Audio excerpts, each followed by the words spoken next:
የጌታ ጸጋና ሰላም ይብዛላችሁ። እንዴት ዋላችሁ? ሁሉ ሰላም ከኔ ጋር ከጌታ ምሕረትና ቸርነት የተነሳ ሁሉ ሰላም ነው።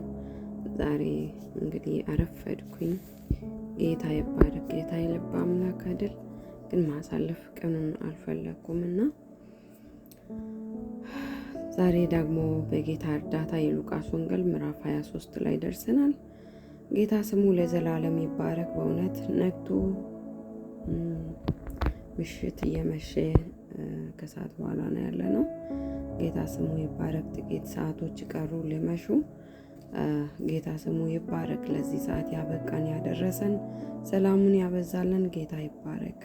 በክርስቶስ ኢየሱስ ስም አነባለሁ።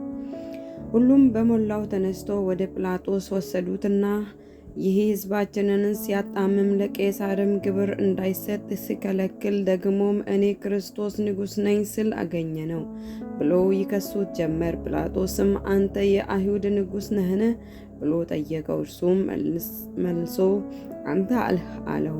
ጲላጦስም ለካህናት አለቆች ለሕዝቡ በዚህ ሰው አንድ በደል እንኳ አላገኘሁበትም አለ። እነርሱ ግን አጽንተው ከገሊላ ጀምሮ እስከዚህ ድረስ በይሁዳ ሁሉ ያስተማረ ሕዝቡን ያውካል አሉ። ጲላጦስ ግን ገሊላ ስሉ በሰማ ጊዜ የገሊላ ሰውን ነውን ብሎ ጠየቀ። ከሄሮድስም ግዛት እንደሆነ ባወቀ ጊዜ ወደ ሄሮድስ ሰደደው። እርሱ ደግሞ በዚያ ጊዜ በኢየሩሳሌም ነበርና ሄሮድስም ኢየሱስን ባየው ጊዜ እጅግ ደስ አለው። ስለ እርሱ ስለሰማ ከብዙ ጊዜ ጀምሮ ሊያየው ይመኝ ነበርና ምልክትም ሲደረግ ሊያይ ተስፋ ያደርግ ነበር። በብዙ ቃልም ጠየቀው። እርሱ ግን አንድ ስንኳ አልመለሰለትም። የካህናት አለቆችና ጻፎችም አጽንቶ ሲከሱት ቆመው ነበር። ሄሮድስም ከሰራዊቱ ጋር ናቀው፣ ዘበተበትም። የጌጥ ልብስም አልብሶ ወደ ጲላጦስ መልሶ ሰደደው። ሄሮድስና ጲላጦስም በዚያን ቀን እርስ በርሳቸው ወዳጆች ሆኑ፣ ቀድሞ በመካከላቸው ጥል ነበርና። ጲላጦስም የካህናትን አለቆችን፣ መኳንንትን፣ ሕዝቡንም በአንድነት ጠርቶ እንዲህ አላቸው፣ ሕዝቡን ያጣምማል ብላችሁ ይህን ሰው ወደ እኔ አመጣችሁት። እነሆም በፊታችሁ መርምሬ ከምትከሱበት ነገር አንድ በደል እንኳ በዚህ ሰው አላገኘሁበትም። ሄሮድስም ደግሞ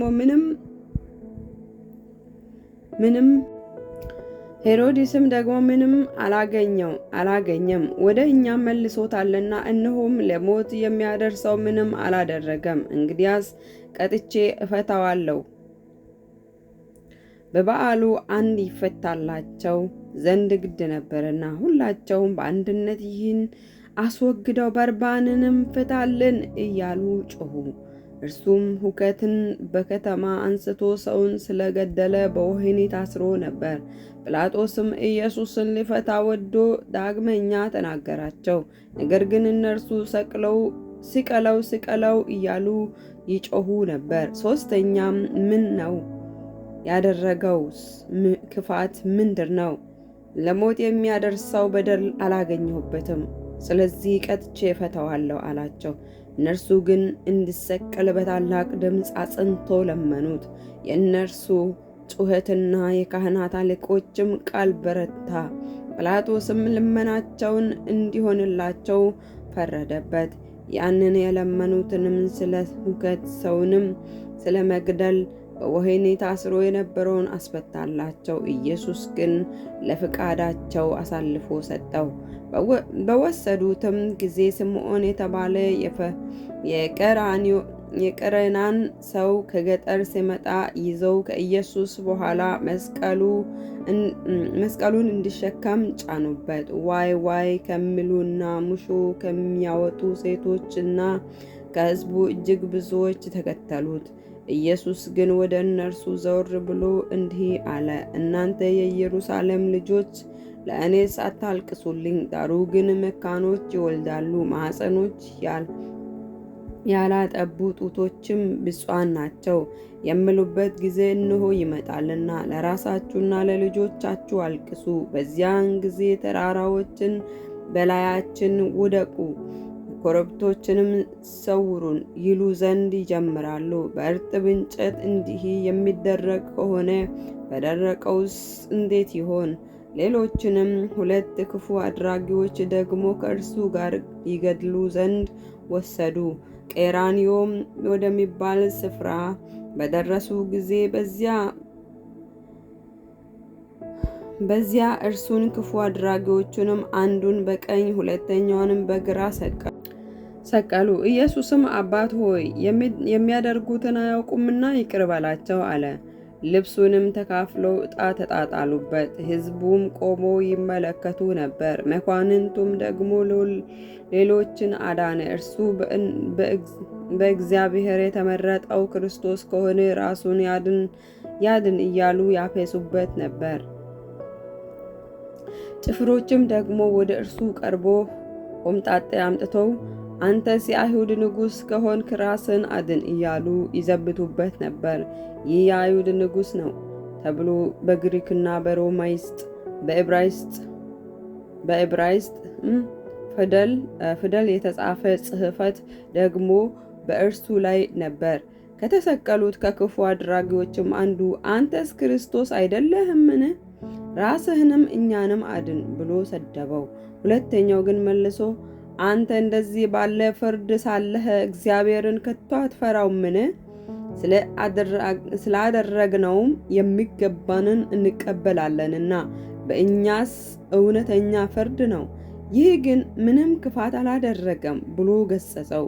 ኢየሱስንም ጌታ ሆይ በመንግሥት በመጣ ጊዜ አስበኝ አለው። ኢየሱስም እውነት እልሃለሁ ዛሬ ከእኔ ጋር በገነት ትሆናለህ አለው።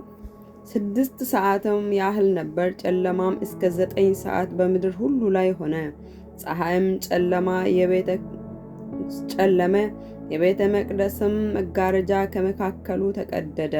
ኢየሱስም በታላቅ ድምፅ ጮኾ አባት ሆይ ነፍሴን በእጅ አደራ እሰጣለሁ አለ። ይህንም ብሎ ነፍሱን ሰጠ። የመቶ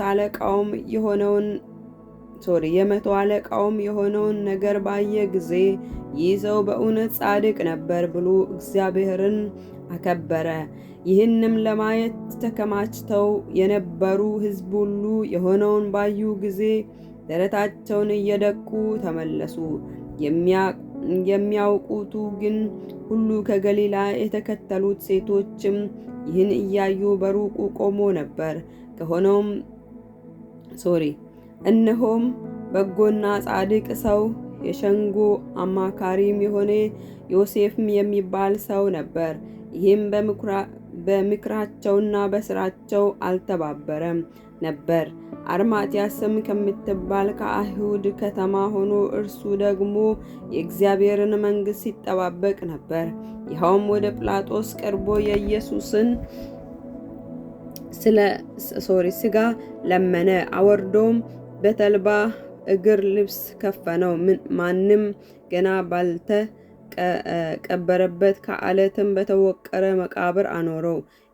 የመዘጋጀት ቀንም ነበር። ሰንበትም ሊጀምር ነበር። ከገሊላም ከእርሱ ጋር የመጡት ሴቶች ተከትለው መቃብሩን ሥጋውንም እንዴት እንዳኖሩት አዩ።